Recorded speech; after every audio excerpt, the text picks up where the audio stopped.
नमस्कार मंडळी, स्वागत आहे तुमचं आपल्या आयुष्यमय या चॅनलवर. आज आपण जाणून घेणार आहोत त्या 10 गोष्टींबद्दल ज्या आपल्याला आपलं आयुष्य चांगल्या प्रकारे व्यतीत करण्यासाठी, आनंदाने, समाधानाने जगण्यासाठी महत्त्वाच्या आहेत. त्यातील पहिली गोष्ट आहे स्ट्रॉंग रिलेशनशिप्स. आपल्या कुटुंबासोबत, मित्रांसोबत असलेले जिव्हाळ्याचे आणि घनिष्ठ संबंध जीवन जगत असताना खूप महत्त्वाचे ठरतात. हार्वर्ड स्टडी ऑफ अडल्ट डेव्हलपमेंटसह अनेक दशकांच्या संशोधनाने हे सिद्ध केले आहे की चांगले सामाजिक संबंध असणे हे दीर्घ, निरोगी आणि आनंदी जीवनाचा सर्वात महत्त्वाचा घटक आहे.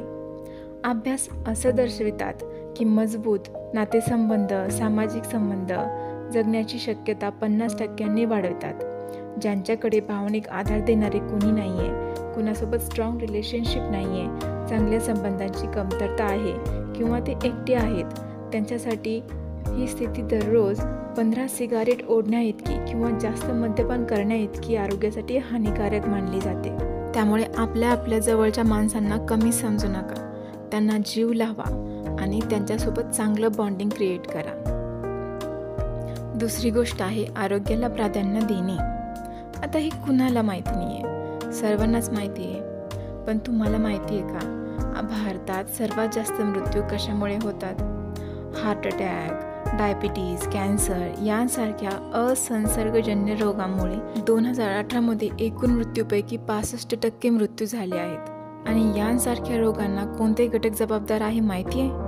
अयोग्य आहार, शारीरिक निष्क्रियता, तंबाखू आणि दारूचे सेवन. थोडंफार नॉलेज आलं की आपण म्हणायला लागतो मला सगळं माहिती आहे.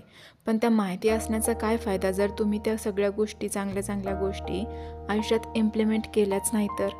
नुसतं माहिती असून काय फायदा? त्या अंमलातही आणावे लागतील. आणि चांगल्या आरोग्यासाठी लागतं तरी किती? रोज सकस आहार, नियमित 20 मिनिटांचा व्यायाम, पुरेशी झोप आणि तणावाचे योग्य व्यवस्थापन. बस एवढंच लागतं चांगल्या आरोग्यासाठी. तिसरी गोष्ट आहे आयुष्यात तुमचा उद्देश शोधा. Find meaning and purpose. जीवनात जबाबदाऱ्या संपल्यावर किंवा आपल्यासाठी स्वतःसाठी काहीतरी करतोय किंवा मला वाटतं म्हणून करते, यासाठी काही ना काही करायला पाहिजे. आयुष्य जगत असताना काहीतरी गोल्स नक्की पाहिजे.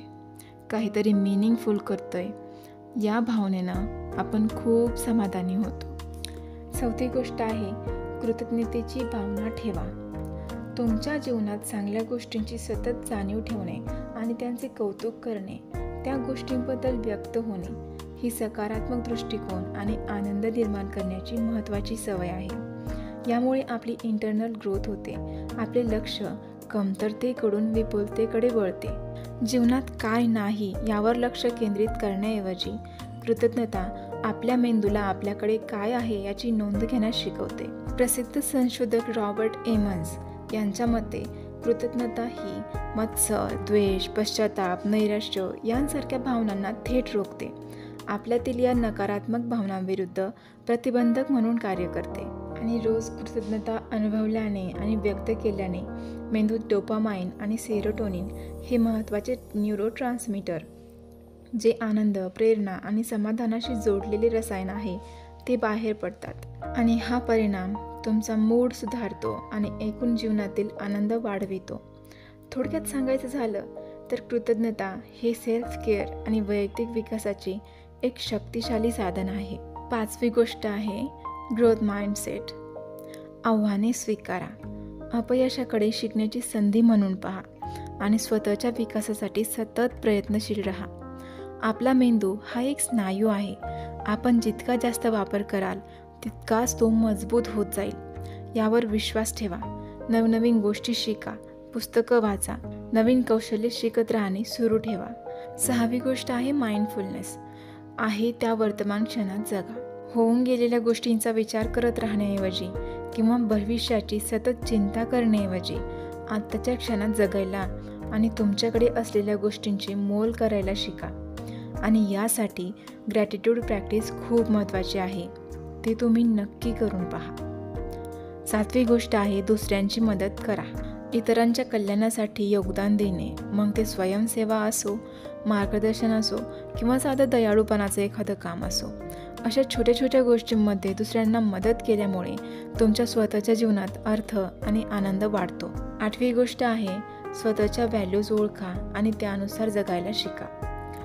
तुमच्यासाठी काय महत्त्वाचं आहे हे स्पष्टपणे जाणून घ्या आणि तुमच्या मूळ मूल्यांशी सुसंगत निर्णय घ्या.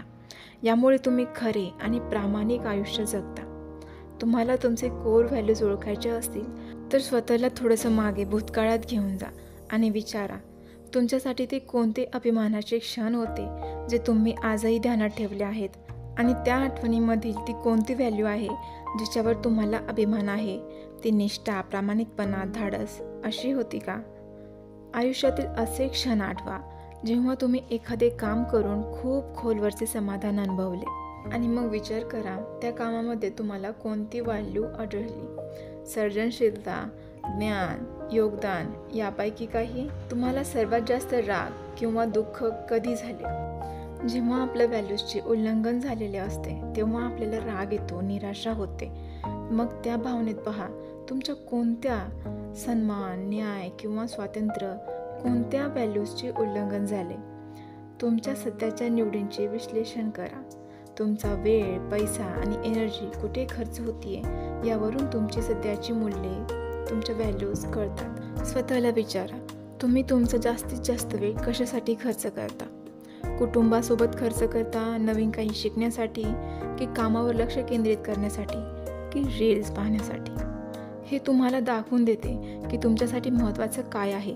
कुटुंब, तुमचा विकास, की तुमचे करिअर, की आणखी काय?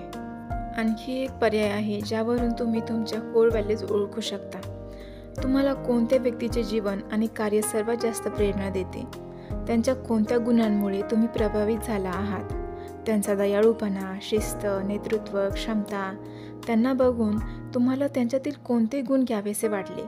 ते गुण तुमचे मूल्य असू शकतात आणि तुम्हाला तुमचे मूळ तत्त्वे किंवा व्हॅल्यूज समजल्या की रोज त्या आचरणात आणा. स्वतःची मूल्ये ओळखणे म्हणजे स्वतःला अधिक चांगल्या प्रकारे समजून घेणे. एकदा तुम्हाला तुमची मार्गदर्शन तत्त्वे समजली की जीवन जगण्याचा मार्ग आपोआप सोपा आणि आनंदी होतो. 9वी गोष्ट आहे, संघर्षातून बाहेर पडण्याचे मार्ग शोधा. जीवनातील चढउतार, अडथळे आणि नकारात्मक भावना हाताळण्यासाठी परिपक्व आणि प्रभावी उपाय शोधा. खरं तर बाहेरील जगापेक्षा आपल्या अंतरंगी जगातच जास्त संघर्ष सुरू असतो. आपण एखाद्याकडून दुखावलं गेलो किंवा आपल्या मनाविरुद्ध गोष्टी घडल्या असतील यांचाच विचार आपण सतत करत असतो, आपल्या मनात सुरूच ठेवतो. त्यासाठी क्षमा करण्याचा, फॉरगिव्हनेसचा सराव करणे म्हणजे काय? दुसऱ्यांना माफ करून टाकायचं. दुसऱ्यांना क्षमा करून आपणही त्या क्लिष्ट विचारांच्या स्थितीतून बाहेर पडतो. त्यामुळे दुसऱ्यांना माफ करणं हाच त्याच्यावर योग्य उपाय आहे. 10वी आणि सगळ्यात महत्त्वाची गोष्ट, पैशांपेक्षा वेळेला जास्त महत्त्व द्या. आर्थिक स्थिरता एका मर्यादेपर्यंत महत्त्वाची आहेच, पण ही लक्षात ठेवा की वेळ हा मर्यादित स्रोत आहे. फक्त संपत्तीचा पाठपुरावा करण्याऐवजी तुमचा वेळ तुमच्या प्रिय व्यक्तींसोबतच्या अनुभवावर खर्च करा. Because time is more valuable than money.